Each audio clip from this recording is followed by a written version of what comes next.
I thought today would be different. For the first time in my life, I wore a short gown beneath a corporate blazer. I know that might sound like much, but for someone like me, it was a big deal. A real big deal. I spent almost an hour standing in front of the mirror while my friend Anna helped me get ready for work. She said I looked beautiful. She said heads would turn. But when I got to the office, nobody noticed. Not a single compliment. Not even a second glance. Funny enough, I wasn't really hoping for attention from everyone. There was only one person I wanted to notice me. Mofe. The problem is, Mofe has never looked at me the way I looked at him. We have been friends since secondary school. Then university happened. And somehow we became even closer. Exactly.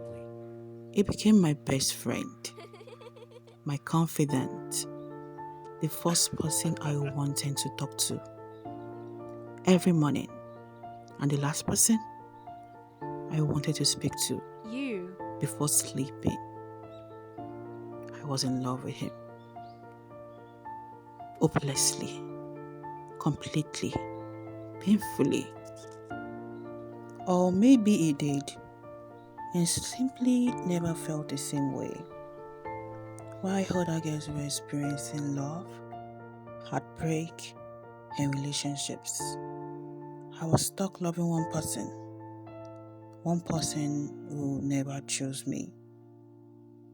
Mofe dated different girls throughout university, and every time he liked someone, guess who he ran to for your advice? Me. The girl secretly in love with him. The girl helping him win hearts of other women. I remember one day more than any other, a day I almost confessed how I felt. A day that broke something inside me. That afternoon, my roommate handed me a letter, a love letter, the most beautiful letter I had ever read. Every sentence made my heart race. Every word felt perfect. I was convinced it was meant for me. I waited impatiently for Mufe to arrive. The moment he walked in, I couldn't stop smiling. How was it? He asked. It was everything, I replied. I thought he has finally saw me. He was going to tell me how he felt. I thought all those years of waiting were finally over. Then I started to speak. I love. Before I could finish my sentence, Mufe interrupted me. You loved it later? He laughed. Great. Then Rachel will love it too. Rachel? The letter wasn't for me.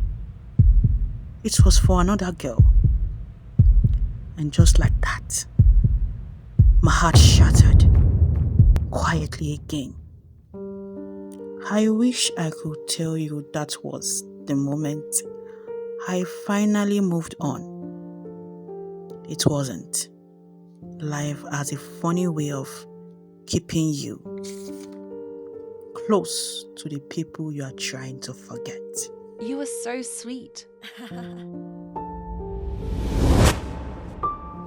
Years passed, we graduated, and somehow, hearts of all the places in Lagos, Mufe and I ended up working at the same company. Most people would call that fate.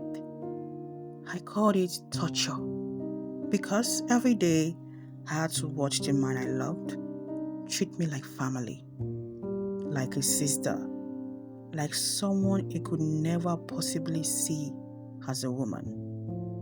I still remember the day I overheard him talking to a colleague, all smiling. Ophelia? He laughed. That's my blood sister. Blood sister. 2 words. That's all it took. 2 words to remind me exactly where I stood in his life. Never were near his heart. The meeting that morning hadn't started yet. I was sitting alone, trying to organize my thoughts, when I heard a familiar voice. You are here already. I looked up.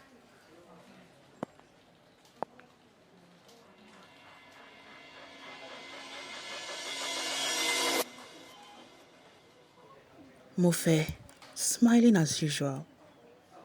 My heart betrayed me instantly. It always did. I don't have anything on my desk, I replied. And the meeting should have started by now. He said, Mr. Obi is with management. Then his expression changed. The smile became bigger, brighter. The kind of smile people wear when something wonderful is about to happen. I need to tell you something important. I should have known. Every major heartbreak in my life has always started with those words. Tell me, I said. He sat beside me, excited, almost glowing. Then he pulled out a small box. My stomach dropped. I didn't even know why. Not yet. Mofe, I whispered. He opened the box. An engagement ring. A beautiful engagement ring. The kind of ring every woman dreams about. The kind of ring I had secretly imagined receiving from him. Just not like this. Not for another woman. I think Loretta and I are ready. Ready? Such a simple word. Yet somehow, it felt like someone had punched the air out of my lungs. I forced myself to smile. What do you mean? I said. I want to propose. He grinned, completely unaware that my entire world was collapsing. What do you think? Should I do it at the beach? Maybe during sunset. His eyes sparkled with excitement. Mine filled with pain. But I couldn't let him see it. So I nodded. I smiled. I played my role. The supportive friend. The good friend. The friend who never asked for more.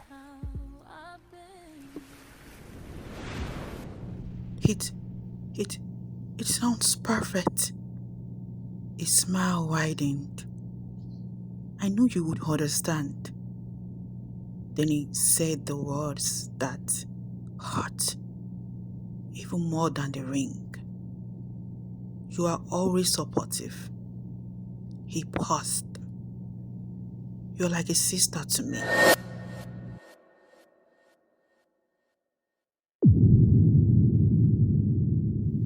Here it was again. Sister, not soulmate. Not the woman he loved. Not the woman he wanted. His sister. I don't know how I kept smiling. I don't know how I kept breathing. But somehow, I did. Because that's what people like me do. We break quietly, we cry silently, and we clap for people who shattered our hearts. Mofe, my voice came out smaller than I intended. He looked at me, consigned, patient, waiting. I swallowed hard. There were thousands of things I wanted to say. I love you. Don't do this. Choose me. Please. Instead, I said the only thing that I could. I'm going to miss you. Confusion crossed his face. Miss me? I nodded. Yes. Because how could I explain it? How could I tell him that if he married Loretta, I would lose the version of him that belonged to me? Not romantically, not officially, but emotionally. The version that called me every day, the version that shared everything, the version that made me believe I mattered. Nothing is going to change, he said softly. We will always be friends. Friends?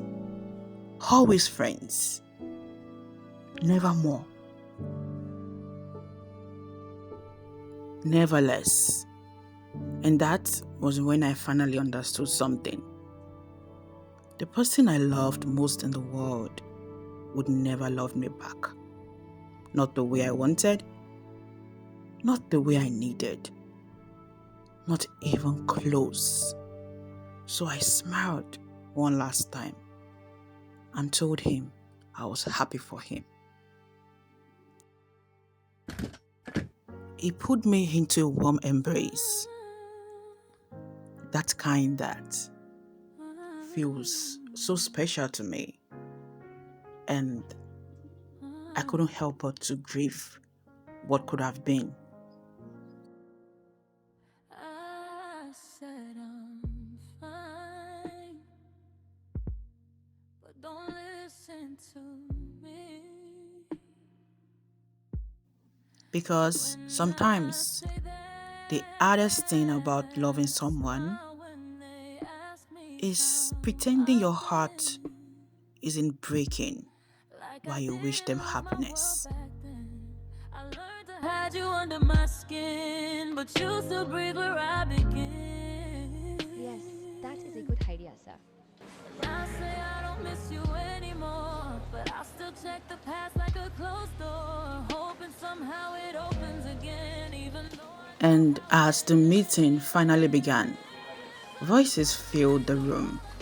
People talked, people laughed, reports were presented, but I had none of it because all I could see was an engagement ring. And all I could feel was the slow, painful realization that the man I loved was preparing to spend forever with someone else. And there's nothing, absolutely nothing I could do about it. heal your heart, but they don't know where the cuts start. It's not the love that hurts the most, it's acting like I let you go. And I swear I don't dream of you no more, but you still walk through every door. Alone, silent, trying to understand why loving someone could hurt this much. Maybe this was my sign. Maybe it was finally time to let him go. Maybe I should stop waiting for a man who never chose me. But letting go of Mufe wasn't as easy as it sounded, because the heart has a strange way of holding on, even when it knows it should walk away. And unfortunately for me, this was only the beginning.